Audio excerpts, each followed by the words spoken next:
Kacha. Hey, everybody. Welcome to Making Sales Social Live. I'm Bob Woods. I'm here with Brendan Tillman, and we are doing something a little different today. We're going to be talking about the LinkedIn profile. We're going to be giving you lots of tips, and we're going to be doing it quickfire style. Bum, bum, bum. Welcome to Making Sales Social Live, as we share LinkedIn and social selling training, strategies, and tips that will have an immediate impact on your business. Join Brendan Tillman and me, Bob Woods, every week. Making Sales Social Live. So what we're going to do is we're going to start with one, and then Brendan's going to give you a tip. I'm going to give you a tip, and we're going to go back and forth like that. You're going to get a lot of value, a lot of tips, and we don't have a lot of time.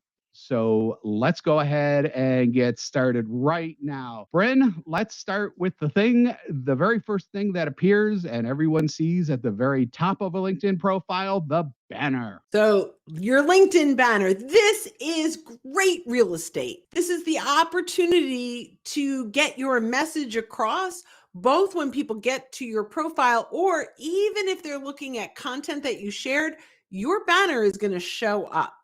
Now, it does not have to be static. You can use this to talk about events that are coming up, new product launches. If you're going to be going to a trade show and you want people to know, this banner you can use over and over and over again in lots of different ways. Quick tip, go to canva.com and look up LinkedIn banner.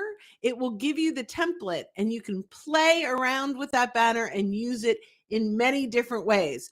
Okay, Bob, banner, go. So one thing that I've been seeing in terms of the style of banners has been more minimal nowadays. Once upon a time, people tried to cram everything they could into the banner.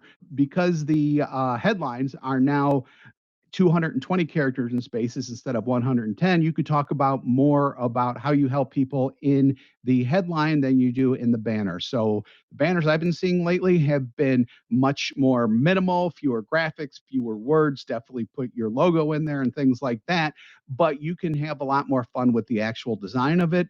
Canva does have some really great simple banners in there as well that you can draw inspiration from.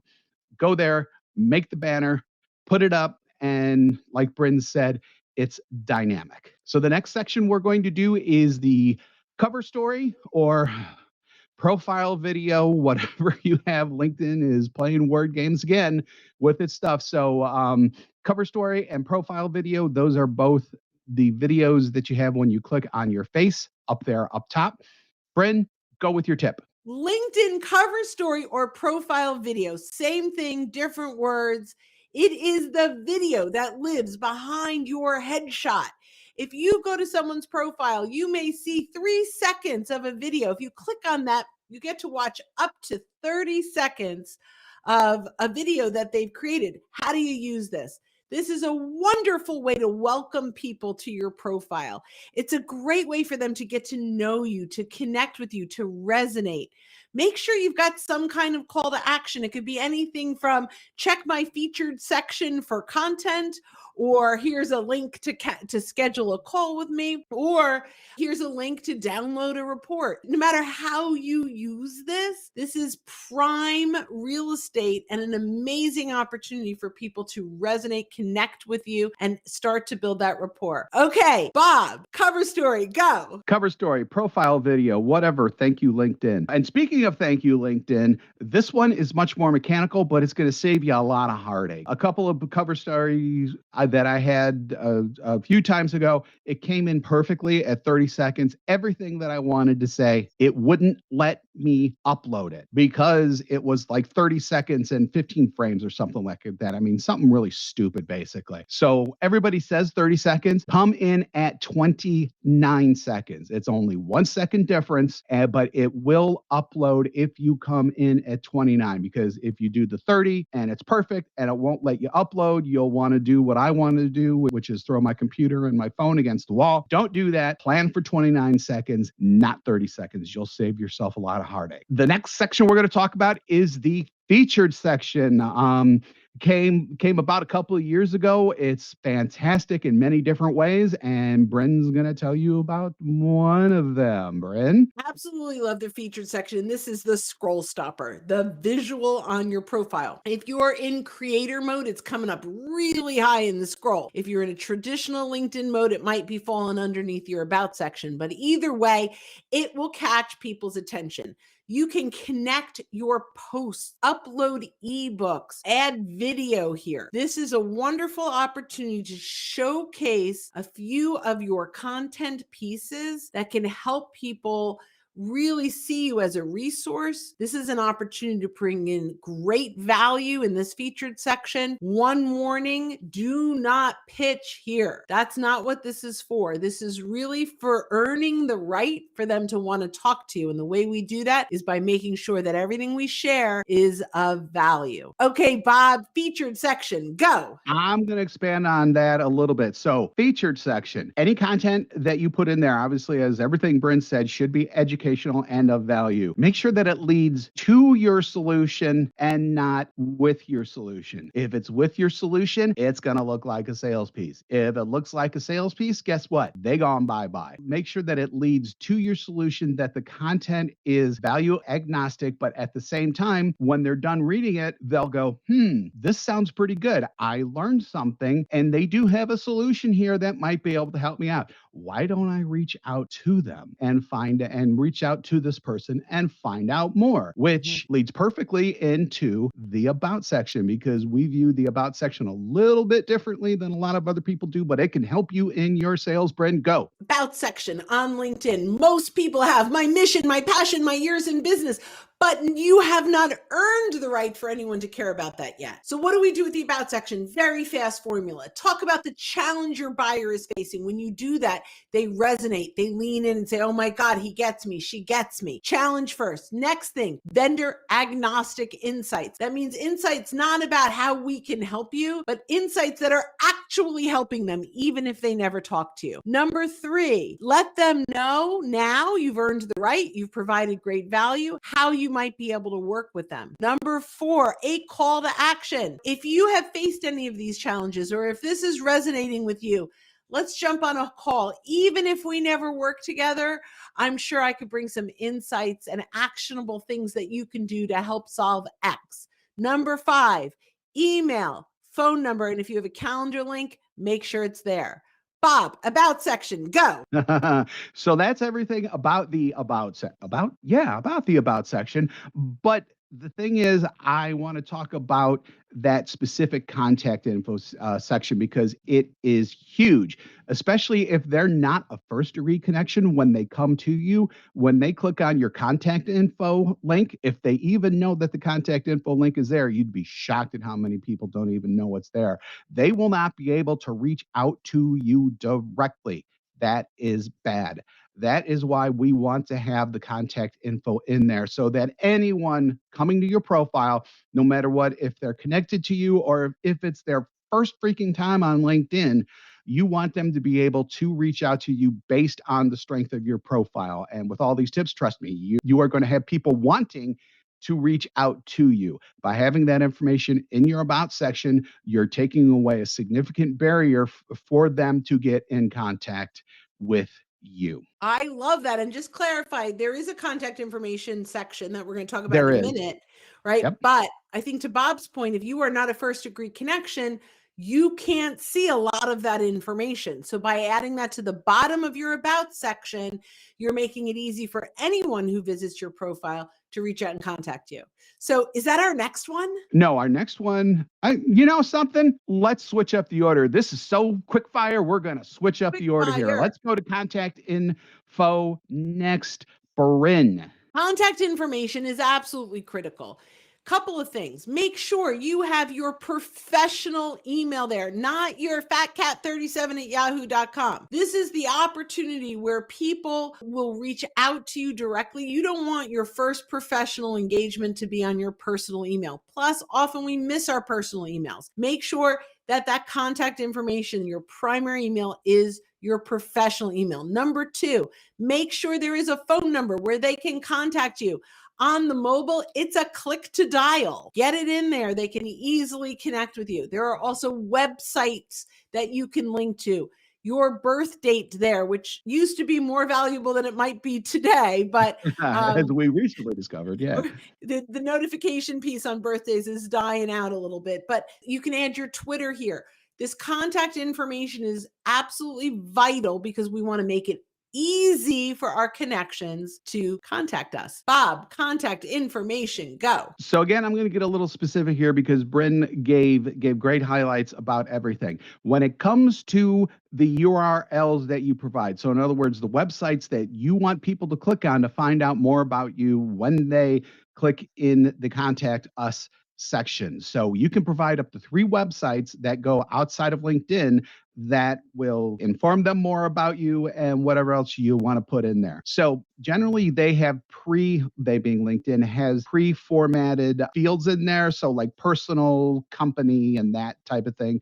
If you choose other, there's a text box that comes up. You can customize whatever text that you want to have in there. So like in mine, for example, I could have just put company website for the socialsaleslink.com website. What I did was I got rid of that. I put down, I think it's social sales link website. It just looks more professional. It also lets people know exactly what they're going to be taken to. So you can really customize that. And as long as it's under like 30 characters, I think, or something like that. So it has to be short, but when you put that in, they'll know that when they go to the link that you specify, that's what they're going to get. They're not going to go to some spam link or something like that, essentially. So choose other, and then when that box comes in, use that box wisely. And speaking of customized things when it comes to URL, oh no, actually, let's go back. Let's go with custom URL next. Custom URL. So, because we're kind of jumping around everywhere, but that's okay. This will all come out in the wash.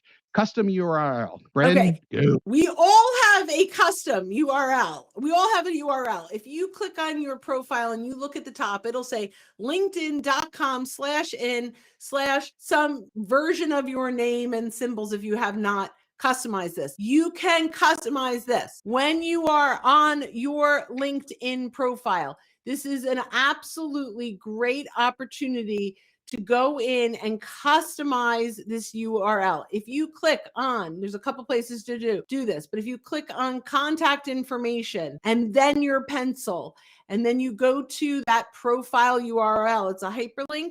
It's going to take you to your public profile settings. There's also a link on your profile with public settings that you could click in directly. When you look down on the right-hand side, you are going to see a little pencil next to that URL. And if your name, just retype your name. If your name is available, you can save it. And now mine is linkedin.com/in/Bryn Tillman. It will help in search engine optimization and other things. If you have a common name, you can add a dash in it or potentially add a number at the end, whatever that is, but try to grab your name. Bob, custom URL, go. Yeah, so 2 things. Number 1, that currently appears at the end of your URL if you haven't customized it yet, we lovingly call it the LinkedIn prison number, just so that you know. Second, I did want to expand just a little bit on the actual name that you select, because it's just like a social network where if you go in and you just want to use your name, if someone else has it, then you can't have it. A couple of possible combinations you can try are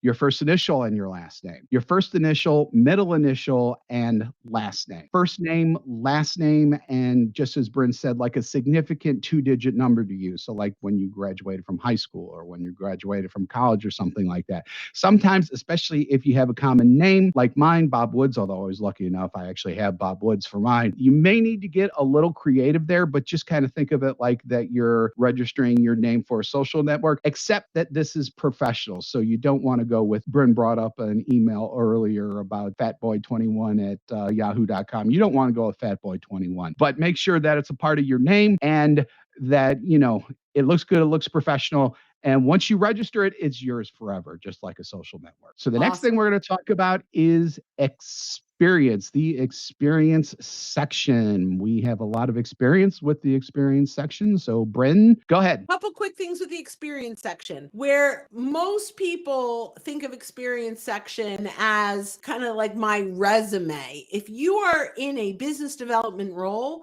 think of this more about your story and how you help people. Connect as a human being. They don't care if you hit President's Club 3 years in a row, if you're 150% of goal, if you're in sales, right? What do they care about? They care about you as a person, because this is who they're getting to know, and they care about how you can help them. Quick tip: the title is search engine optimized. Your title will help you come up in search. There are lots of ways to leverage this. You don't necessarily just want CEO, president, owner, sales rep in that title. You want some key words in that title. And the last thing, you can actually take advantage of LinkedIn's threaded together experience sections, where normally it would say, you were a teller and then a branch manager and then a commercial lender if you were a banker, and it threads together. You can take advantage of that real estate and either highlight, instead of the jobs you had, the people you serve or the deliverables or the solutions that you offer. And that gives you more search engine credibility. So you would have the solution instead of a title, and you could thread together all of your deliverables, and it will really help not only in people understanding how you help and what you do, but help in that search engine optimization. Bob, experience, go. So you hear all this stuff about your current experience and you're like, yeah, that sounds good, but I've got like 5 other jobs that I've had before, some of which may not make sense when it comes to your current job. Well, it may or may not. It depends on your situation. In the description for those, try to think of ways of what I call spinning up what you did before and how it helps you help customers and prospects and things like that today. So that could work in a lot of different ways. If you're in sales now, but you worked as a host at a restaurant, something like that back in the day, some of those skills that you learned back then are helping you now. Like me, for example, I was in journalism once upon a time. How the heck does that have to do with sales and marketing and training and everything like that? It's actually a lot. And I've spun all that up in my profile to how it helps people today. So it's not necessarily you worrying about, oh my God, this looks weird. If you spin it up to show how it works, how that's helping you today, that's a perfect way to make everything kind of spin up to the person that you are today. And your previous experience obviously makes up who you are today when it comes to, your personal life and your professional life as well. So if you use that wisely, you can really make that shine for you. Nice. So the next section, oh my God, I've lost my spot. Oh, here it is, skills, the skills section within the profile. And we have all kinds of skills here. So go ahead, Brent. So a couple things. A lot of people are like, what the point of skills? First of all, it's very search optimized. Number 2, every once in a while, and LinkedIn goes through its moods, you may get to somebody's profile and it'll say, is Bob Woods good at marketing? Right. And those questions are pulled from your skills. They've used it in many different ways. It's also, if people scroll down and they see you've got lots of endorsements on a skill, even though they might be random endorsements, it's still a pretty good look. So think about all the keywords that you would want to be found for